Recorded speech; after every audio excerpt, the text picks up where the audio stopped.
जय हिंद दोस्तों। I hope you all are well और आप भी अच्छे होंगे। तो मैं आशीष भंडारी स्वागत करता हूं आपका। तो आज हम पढ़ने वाले हैं एंशियंट हिस्ट्री, प्राचीन भारत का इतिहास। और अगर चैनल पे नहीं हो तो चैनल को जाकर ज़रूर विज़िट कीजिए, लाइक कीजिए, शेयर कीजिए, सब्सक्राइब कीजिए जितना हो सके। ठीक है, और प्लेलिस्ट बना दी गई है, अदर वीडियोज़ भी आती रही है। धीरे धीरे करके इकोनॉमिक्स की आना शुरू हो गई है, इन्वायरमेंटल साइंस की भी क्लासेस आना शुरू हो गई हैं धीरे धीरे करके, और पॉलिटी की भी क्लासेस आना शुरू हो गई हैं। तो अगर आपने नहीं देखी क्लासेस तो ज़रूर जाके विजिट कीजिए, आपको बहुत ही बेनिफिशियल रहने वाली है अगर आप जीएस की तैयारी कर रहे हैं तो, किसी भी एग्ज़ाम्स की। तो हम स्टार्ट करने वाले हैं एंशिएंट हिस्ट्री को, प्राचीन भारत का इतिहास, कृष्णा फाउंडेशन की तरफ से। ठीक है, और स्टार्ट करते हैं। सबसे पहले चैप्टर को स्टार्ट करने से पहले एक बार हम इसका सिलेबस देख लेते हैं, इसका सिलेबस क्या होने वाला है। ठीक है, अध्याय 1 में हम पढ़ेंगे विषय प्रवेश, मतलब कि इंट्रोडक्शन जो होने वाला है उसको चलेंगे, introduction to the topics. Second chapter में पढ़ेंगे प्री हिस्टोरिक पीरियड, प्राग ऐतिहासिक काल, जिसमें हम पाषाण काल के बारे में पढ़ेंगे, मध्य पाषाण काल और नव पाषाण काल के बारे में अच्छी तरह समझेंगे। हड़प्पा सभ्यता के बारे में समझेंगे हम चैप्टर 3 में, हड़प्पन सिविलाइजेशन। चैप्टर 4 में हम पढ़ने वाले हैं वैदिक कल्चर, इसमें हम 2 भागों में पढ़ेंगे इसको। पहला आता पूर्व वैदिक संस्कृति, या जिसको बोल सकते हैं प्री प्री प्री वैदिक कल्चर एंड पोस्ट वैदिक कल्चर। वो दूसरा होता है इसमें उत्तर वैदिक संस्कृति। अध्याय 5 में पढ़ेंगे दक्षिण भारत का इतिहास पढ़ेंगे, दक्षिण भारत में उस समय क्या गतिविधियाँ चल रही थी, संगम युग के बारे में पढ़ने वाले हैं हम। ठीक है, द्वितीय नगरीय क्रांति एवं मगध का उत्कर्ष, मतलब कि चैप्टर 6 में हम the second urban revolution of and rise of Magadha, इसके बारे में हम पढ़ेंगे। चैप्टर 7 में हम पढ़ने वाले हैं धार्मिक आंदोलन, चैप्टर 7 में पढ़ने वाले हैं रिलीजियस मूवमेंट पढ़ने वाले हैं। इसमें हम बौद्ध धर्म, जैन धर्म और हिंदू धर्म का पतन के बारे में समझेंगे, क्योंकि एक टाइम ऐसा आया था कि बौद्ध धर्म का बहुत ही उत्कर्ष हुआ था, जैन धर्म बहुत ही अपने पीक पे था, तो उसको समझेंगे हम। रिलीजियस मूवमेंट्स, धार्मिक आंदोलन, मौर्य साम्राज्य के बारे में समझेंगे। इसी बीच हमने मौर्य साम्राज्य का उत्थान देखते हैं, महाजनपदों में सबसे इम्पोर्टेंट महाजनपद कैसे बन जाता है, मौर्यन एम्पायर को समझेंगे। इसमें हम अशोक के बारे में पढ़ने वाले हैं। मौर्य उत्तर काल, मौर्य उत्तर काल मतलब कि जब मौर्य साम्राज्य का पतन हो जाता है तो बहुत सारे छोटे छोटे राजवंशों का उदय होता है, तो उसको समझेंगे हम। ठीक है, गुप्त काल, गुप्त काल को समझेंगे हम, समुद्रगुप्त, इन सब के बारे में पढ़ने वाले हैं हम most Mauryan period, Gupta period में। गुप्तोत्तर काल, पोस्ट गुप्ता पीरियड पढ़ेंगे हम। ठीक है, लास्ट आपका होने वाला है प्राचीन भारत सामाजिक संरचना में परिवर्तन, changes changes in ancient Indian social structure appendix. ठीक है,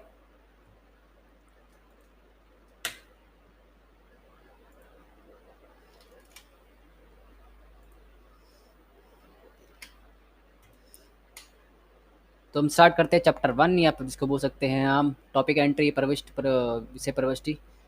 हिस्ट्री मेड ऑफ 3 वर्ड्स, इति प्लस में हास प्लस में आस।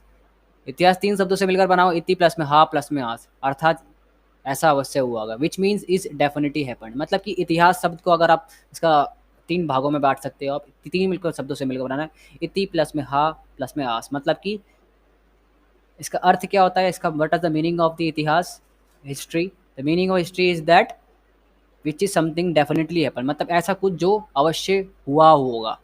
ठीक है, उसको हम बोलते हैं इतिहास। This history is means knowing the passed by studying the history of ancient society of nation. मतलब कि हिस्ट्री को हम क्या मानेंगे, इस प्रकार इतिहास अतीत को जानने का एक साधन है। आप इतिहास के क्या अध्याय, अगर हम इतिहास पढ़ते हैं, इतिहास पढ़ते क्यों है? इतिहास पढ़ने का हमारा सबसे बड़ा इंपॉर्टेंट कारण क्या है, हम पिछले चीज़ें जो हमारे जीवन में घटी है या जिस कालखंड में हम नहीं थे उसको भी हम जान सके।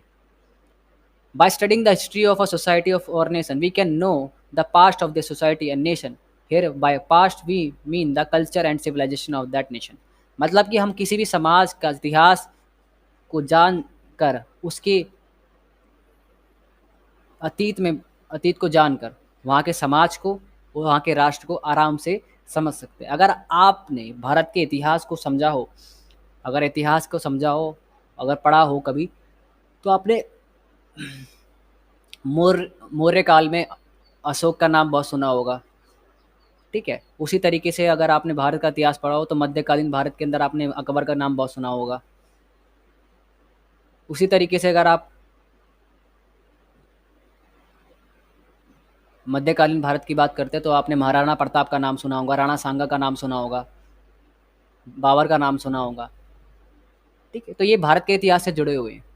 जब आप इन सब के बारे में पढ़ते हैं तो आप भारत के बारे में और जान पाते हैं, यहाँ पर क्या चीज़ें थी, क्या चीज़ नहीं थी। ये समझ पा रहे हैं आप?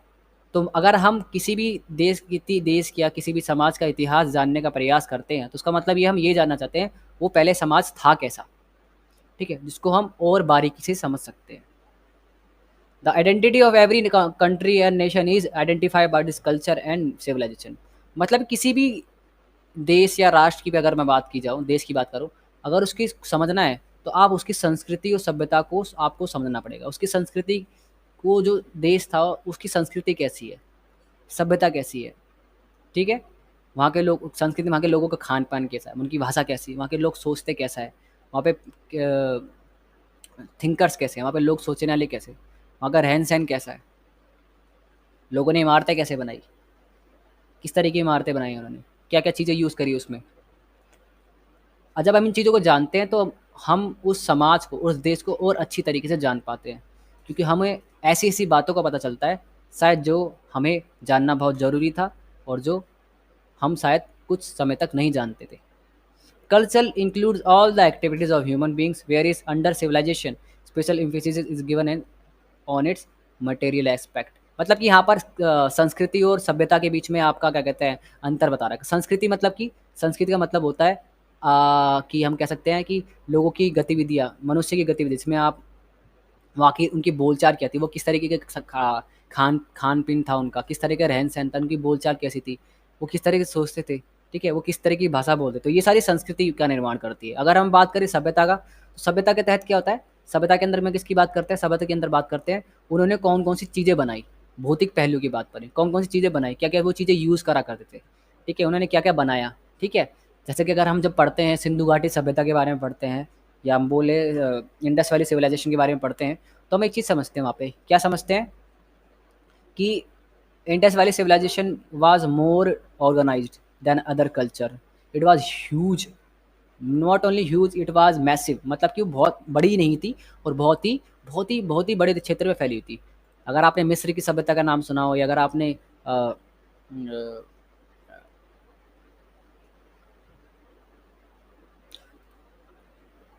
सुना हो तो आपको पता होगा कि उनकी सभ्यताओं से भी बहुत ही बड़ी थी सभ्यता। ठीक है, तो कल्चर का मतलब क्या, संस्कृति का मतलब क्या होता है, कल्चर का मतलब होता है culture include all activities of human being various under civilisation. मतलब कि इंसान किस तरीके काम करता था उसको हम बोलते हैं कल्चर, जिसमें आप वो रहता कैसा था, किस तरह के कपड़े पहनता था, किस तरह की खाना खाता था, ठीक, किस तरीके वो सोचा करता था। ठीक है, वहीं अगर हम बात करूँ सिविलाइजेशन की, सिविलाइजेशन क्या है, इसका थोड़ा उल्टा है।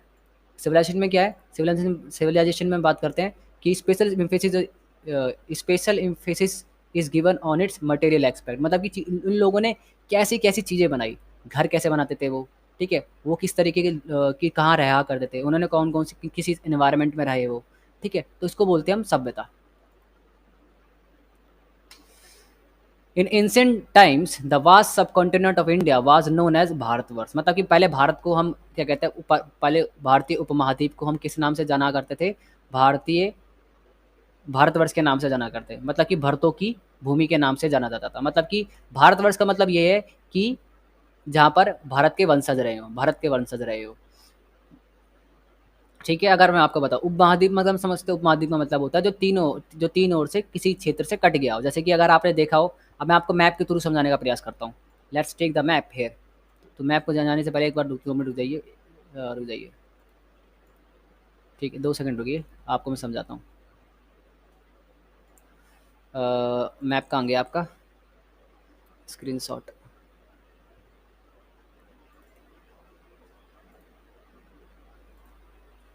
ठीक है,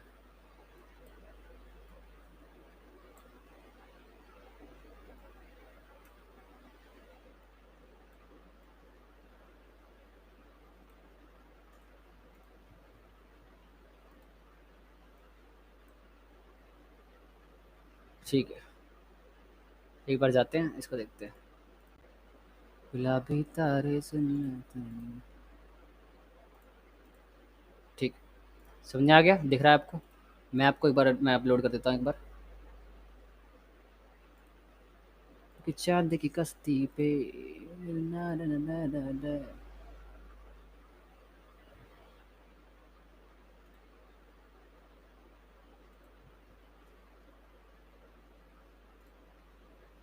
ठीक है, शायद आपको चीज़ें दिख रही होंगी। हाँ, एक बार देख लेते हैं।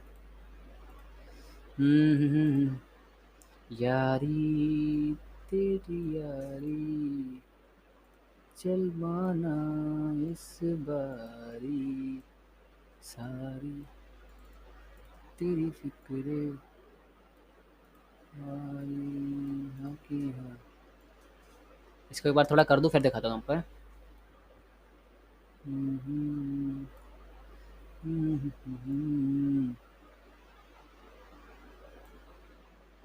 बोलना बंद।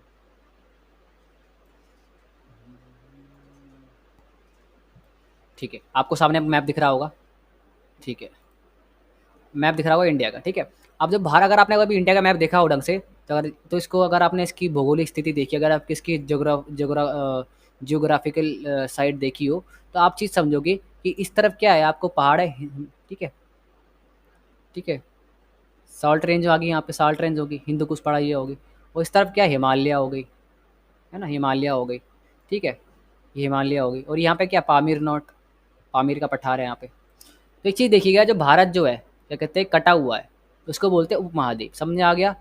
क्या बोलते हैं हम इस चीज़ को? उपमहाद्वीप। ठीक है, जो तीन ओर से किसी से कटा हो, एक बड़े भाग से कट गया, उसको बोलते हैं उपमहाद्वीप। महाद्वीप का वह भाग जो किसी महाद्वीप से कट गया हो, अलग थलग हो गया हो। ठीक है, आगे बढ़ते हैं।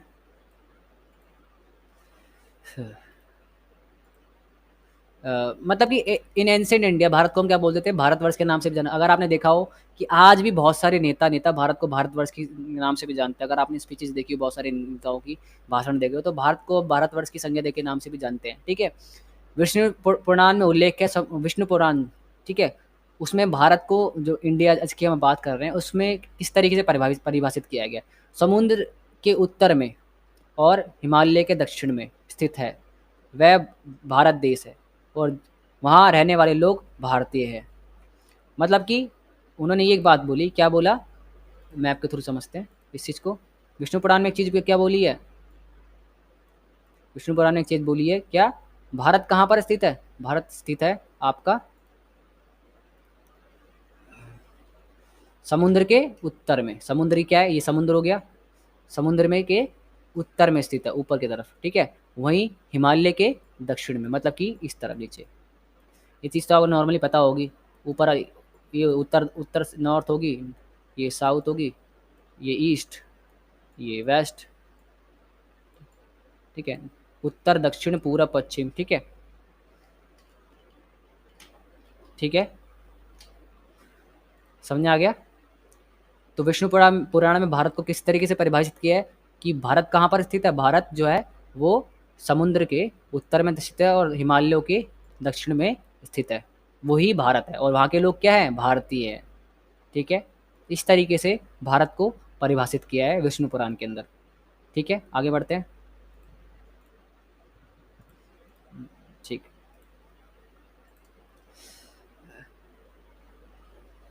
what lies north of the sea and south of the Himalaya? It is country of the India, and the people living there are Indians. The country seems to have been named Bharat after the chief Jan Bharat of the Rigvedic period. मतलब कि भारत का भारत नाम कैसे पड़ा, भारत का भारत नाम इसलिए पड़ा कि देखो, एक कबीला था, उसका नाम था भरत, भरत भरत कबीला, आपको पता हो। तो वही जन, मतलब कि बहुत बड़ा देश था। ठीक है, देखो मैं बताता हूँ आपको किस तरीके से शुरुआत होती है। गांव, कबीले बनते हैं, नहीं, छोटे छोटे कबीले जो होते हैं वो गांव का निर्माण करते हैं, यही गांव आगे जाके जन का काम करते हैं, फिर यही जनपद का, और फिर यही जनपद आगे जाके क्या बन जाते हैं, महाजनपद। मतलब कि कबीले ही क्या बनते हैं, गांव का रूप लेते हैं। ये कबीले जब बड़े हो जाते हैं तो क्या कहलाते हैं, जन कहलाते हैं। जब यही जन बड़े हो जाते हैं तो जनपद कहलाते हैं, और जब यही जनपद बड़े हो जाते हैं उनको क्या बोलते हैं, महाजनपद। ठीक है, इसी तरीके से एक जन था आपका भरत जन, ठीक है? वही आगे जाकर क्या बन गया? भारत, ठीक है? ऋग्वेदिक काल में, ऋग्वेदिक काल जब हम पढ़ेंगे तो उसको अच्छी तरीके से समझेंगे कि जन का मतलब क्या होता जाता है, महाजनपद का मतलब क्या होता है, जनपद का मतलब क्या होता है, उस तरीके से समझेंगे, ठीक है? तो ऋग्वेदिक काल में हमें अगर एक चीज़ देखा हो तो भारत के नाम पर रखा गया। जम्बू द्वीप का दक्षिणी भाग भारत देश था, मतलब कि जम्मू द्वीप, समझ पा रहे हो?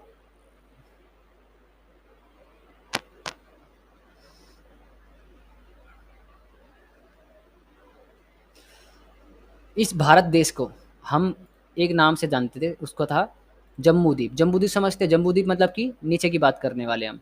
किसकी बात करने वाले हैं? नीचे की, साउदर्न इंडिया की बात कर रहे हैं, समझ पा रहे हो? इसकी बात करने वाले हैं, ठीक है? नीचे वाले भाग की।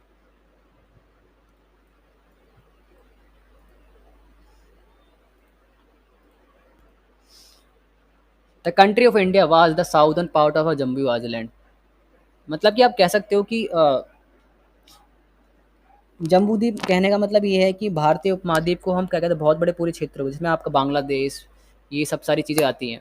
बांग्लादेश हो गई आपकी, श्रीलंका हो गई, सारी की सारी भारतीय उपमहाद्वीप का ही क्षेत्र था। जम्मू, ठीक है? जम्बूद्वीप का ही क्षेत्र था, ठीक है? उसको हम क्या बोलते हैं? जम्बूद्वीप। तो इसी का दक्षिणी भाग क्या था? आपका जम्मू था, जो भारत भारत था।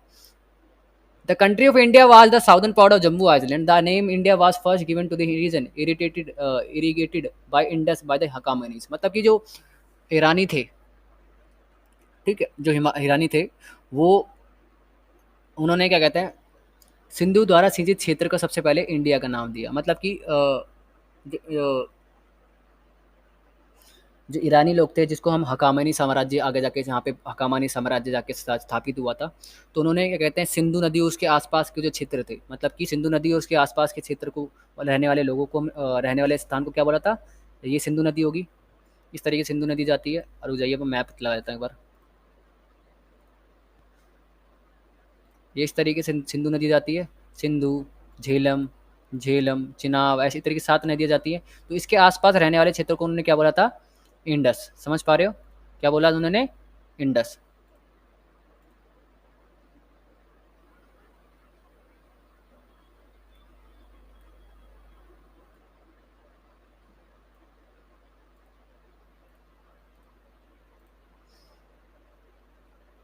सप्त सैंदव शब्द का प्रयोग फारसियों की पवित्र ग्रंथ जिंद अवस्था में सरस्वती की 7 नदियों के क्षेत्र का उल्लेख करते हुए किया गया है।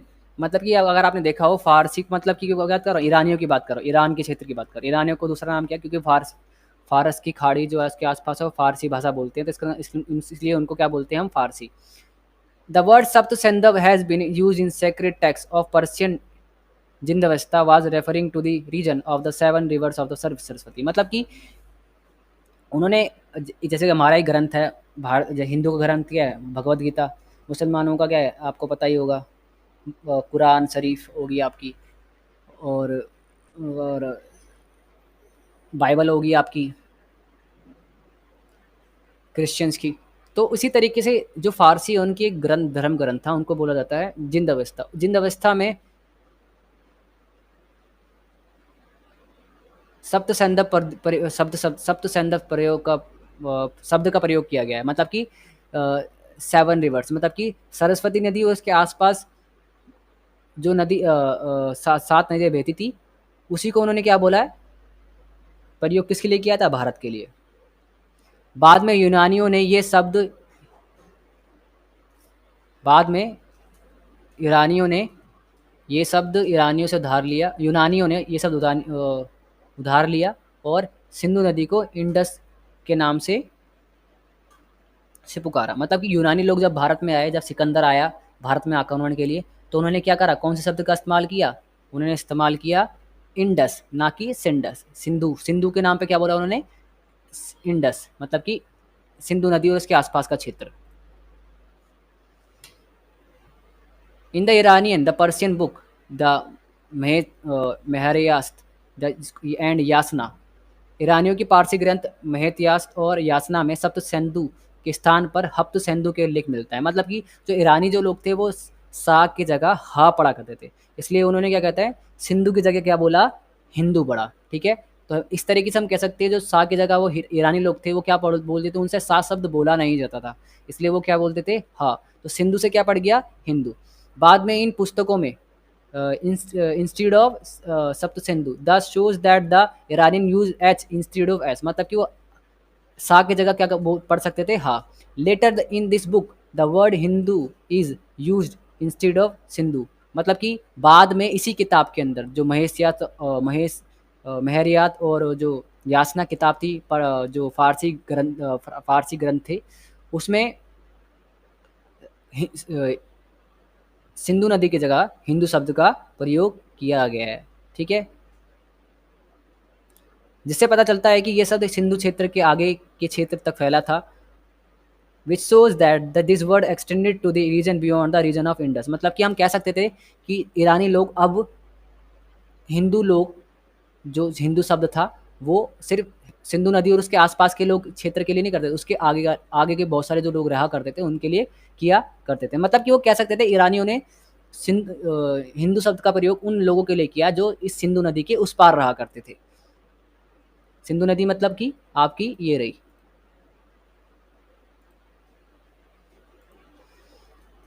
दिखा देता हूँ आपको, ये सिंधु नदी होगी, इस तरीके से सिंधु नदी जा रही है, दिख रही है सिंधु नदी, इस तरीके से सिंधु नदी। ठीक है, इस नदी के इस तरफ जो लोग रहा करते थे उसको उन्होंने क्या बोला हिंदू, और यहाँ की भाषा क्या क्या थी हिंदवी, यहाँ की भाषा उन्होंने क्या बोली हिंदवी। समझ में आ गया। और यहाँ के जमीन को उन्होंने क्या बोल दिया हिंदुस्तान। ठीक है, आगे बढ़ते हैं।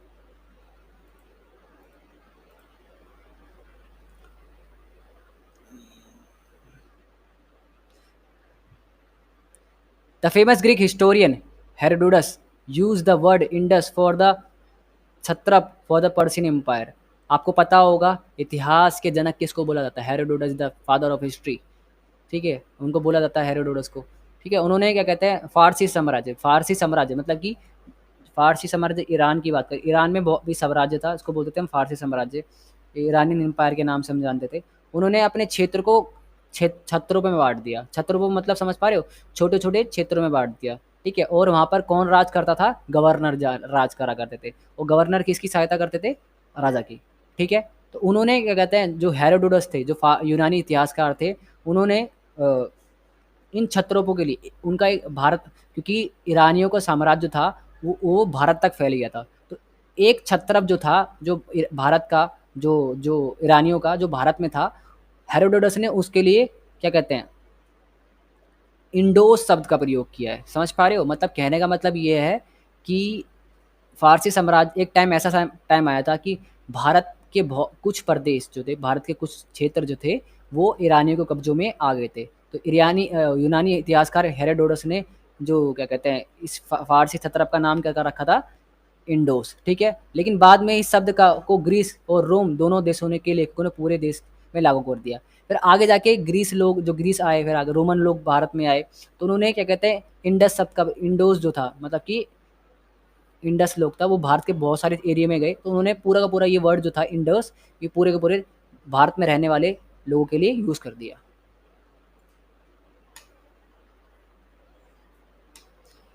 तो आज के लिए इतना ही काफ़ी है। मिलेंगे अपनी नेक्स्ट वीडियो के अंदर। अगर चैनल पर नहीं हो तो चैनल को जरूर जाके देखिए, प्लीज़ देखिए, और अदर वीडियोज़ भी आपके धीरे धीरे करके आना शुरू हो गई है।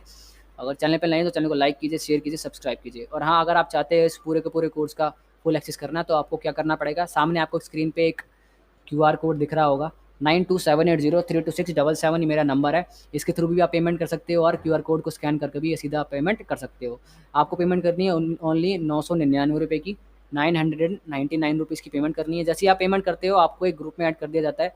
उससे पहले आपको क्या करना है, उससे पहले आपको इसी नंबर पे 9278032677 पे व्हाट्सएप पे अपना पेमेंट हिस्ट्री भेजनी है। जैसे ही आप पेमेंट हिस्ट्री भेजते हो आपको एक ग्रुप में ऐड कर दिया जाता है। ग्रुप में ऐड होने के बाद आपको क्या क्या फैसिलिटीज़ मिलने वाली है वो देख लेते हैं। PDF प्लस में नोट्स मिलेंगे आपको, कॉम्प्रिहेंसिव प्रिपरेशन, मतलब कि कॉम्प्रिहेंसिव प्रिपरेशन का मतलब ये है हमसे पढ़ने के बाद आपको कहीं भी जाने की जरूरत नहीं पड़ेगी, हमारे नोट्स और PDF काफ़ी रहेंगे।